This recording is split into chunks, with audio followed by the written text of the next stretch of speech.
Debat panas terjadi antara Sri Mulyani dan legislator PDIP Dolly.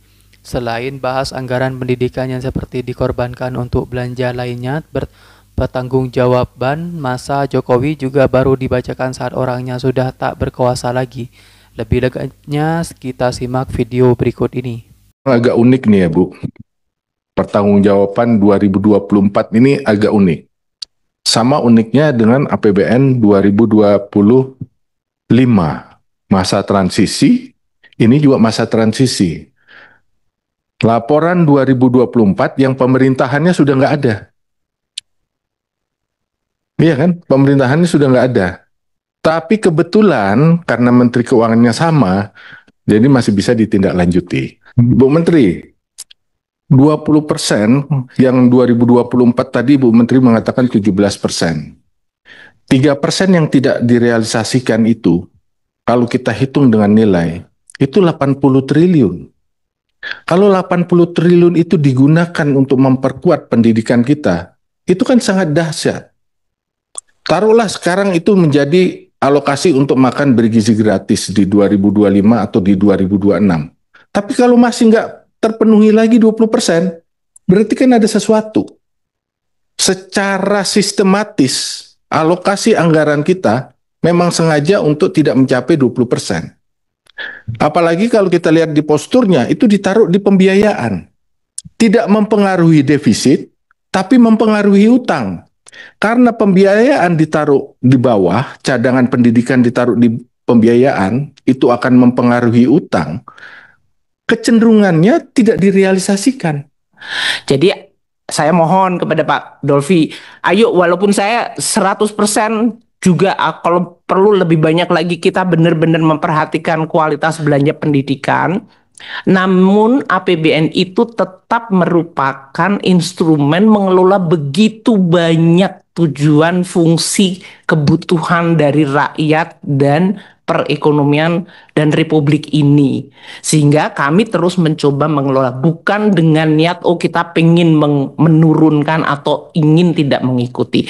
Itu saja klarifikasinya Bapak Pimpinan. Dilihat dari tabel dan orang kemudian melihat seolah-olah kami dengan sengaja tidak mau mendekatkan kepada 20%. Itu Bapak, terima kasih. Karena kalau direalisasikan akan nambah utang. Tapi seandainya yang di cadangan pembiayaan, cadangan pendidikan yang ditaruh di pembiayaan dipindahkan di belanja, tidak mungkin tidak direalisasikan. Jadi seolah-olah defisit itu hanya dikontribusi atau paling besar dikontribusikan oleh pendidikan. Padahal defisit kontribusinya bukan dari sektor pendidikan saja, banyak sektor. Kok akhirnya yang dikorbankan anggaran pendidikan yang sesuai dengan amanat konstitusi yang dipindah ke cadangan. Kenapa nggak belanja yang lain yang dipindahkan ke cadangan pembiayaan? Poin saya Pak Dolvi, niat kita semuanya baik. Maka waktu itu kemudian dibuatlah sebuah wadah yang disebut dana abadi pendidikan. Supaya jangan sampai, karena harus 20% harus habis, nanti sekolah yang pagernya nggak rusak diganti pagernya. Saya dengar waktu itu jadi fenomena cara membelanjakan tadi kan Pak Dolvi juga menyampaikan berapa tadi indikator keberhasilan kualitas belanja Pak. Kalau menggunakan tadi indikatornya Pak Dolvi tadi, efisien, ekonomis, bertanggung jawab, kepatutan, nggak akan mungkin membelanjakan puluhan triliun at the last months. Ya, supaya tidak menimbulkan juga salah persepsi ya Bapak ya. Coba kita perhatikan belanja negara. Belanja negara itu terdiri dari belanja KL, belanja BUN, dan TKDD. Kita buka lagi di dalam belanja negara Bapak. Karena kalau kita bicara tentang 20% belanja negara Pak Dolvi ya, berarti kan ada numerator, ada denominator, ada pembilang dan penyebut. Nah penyebutnya kan belanja negara nih Pak. Nah Pak Dolvi tahu kalau belanja negara seperti belanja pegawai kita sudah rancang, ada tukin, ada gaji pokok, ada tunjangan segala macam, itu kita pensiun kita sudah rencanakan. Jadi relatif kalau kita bilang 20% dari belanja pegawai barangkali akan tetap karena sudah direncanakan dan tidak bergerak. Tapi coba kita lihat Pak Dolfi, belanja komponen yang lain. Ya, karena Bu Menteri seolah-olah kalau seperti ini, kenapa terjadi seperti yang Ibu Menteri katakan? Karena tidak ada isinya programnya. Sejak awal tidak direncanakan. Kalau sejak awal direncanakan, Bu, yang 80 triliun yang tidak digunakan itu sejak awal direncanakan, tidak mungkin tidak digunakan dan terburu-buru menggunakannya di akhir ini. Karena tidak ditaruh di belanja, maka seperti itu kejadiannya. Sekarang kalau yang Ibu khawatirkan belanja turun naik.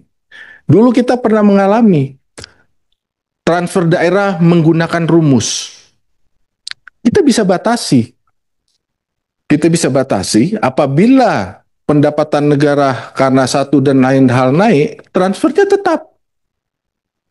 Kalau itu asal ada niat bisa kita batasi. Tapi memang ini seolah-olah anggaran pendidikan itu menjadi penyebab utama defisit yang utama. Padahal seluruh kontribusi defisit bukan hanya dari sektor pendidikan. Jadi kalau ini tidak pernah diperbaiki, Bu Menteri, tidak akan pernah tercapai 20% anggaran pendidikan dari belanja negara. Yang kedua, kenapa sebagian tadi disebutkan juga masuk di dalam pembiayaan, Pak Dolfi, untuk belanja pendidikan? Bukan karena kita tidak atau menghindari atau menyembunyikan, mengelola kas negara dan keuangan negara, bendahara negara dari sebuah negara. Jangankan negara, rumah tangga kita aja kita nggak bisa 100% Pak. Jadi poin saya sebagai bendahara negara, kami memang menyediakan sebuah bantalan atau cushion karena ekonomi itu bergerak terus, belanja negara juga bergerak terus, sehingga tidak bisa secara mekanik 20% seperti yang dibayangkan, tapi itu merupakan bagian dari manajemen keseluruhan fiskal policy dari APBN mengikuti konstitusi, namun pada saat yang sama kita tetap transparan. Jadi saya hanya ingin menyampaikan Pak Dolfi, coba kalau kita mau melakukan take stock kinerja APBN selain memang konstitusi minta 20%, kan APBN tidak melulu hanya untuk yang 20% pendidikan, Pak. Fungsi yang lain saja begitu banyak yang juga harus equally diperhatikan. Kenapa harus anggaran pendidikan? Sehingga anggaran pendidikan seperti kita lihat dalam tabel tidak pernah tercapai 20%. Itu by design menurut saya. Demikian tambahan penjelasannya Pak Ketua. Boleh sebentar lagi ya Pak ya. Silakan. Debat yang sehat mengenai ini saya juga sangat setuju.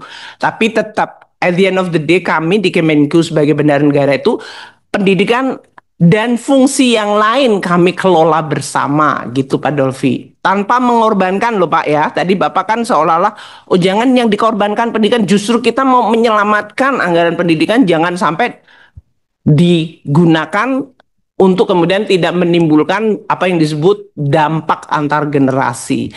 Sengit debat panas PDIP dan Sri Mulyani di DPR soal dana pendidikan. Menteri Keuangan Sri Mulyani sengit beradu argumen dengan Wakil Komisi 6 DPR RI Dolfi Fredrik Palit. Keduanya beda pendapat terkait belanja anggaran pendidikan sebesar 20%. Hal tersebut terjadi saat rapat kerja Komisi 6 DPR RI dengan Kementerian Keuangan dalam agenda membahas laporan keuangan negara 2024 pada Selasa di gedung DPR RI Jakarta. Mulanya Dolfi mencecar Sri Mulyani terkait realisasi belanja anggaran pendidikan yang tidak mencapai pagu anggaran yakni 20%.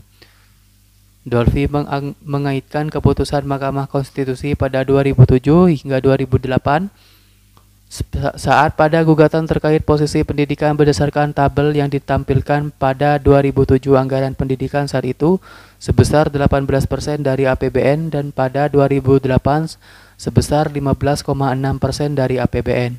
Ia menilai bahwa pasca gugatan MK tersebut, posisi anggaran pendidikan tidak banyak yang berubah.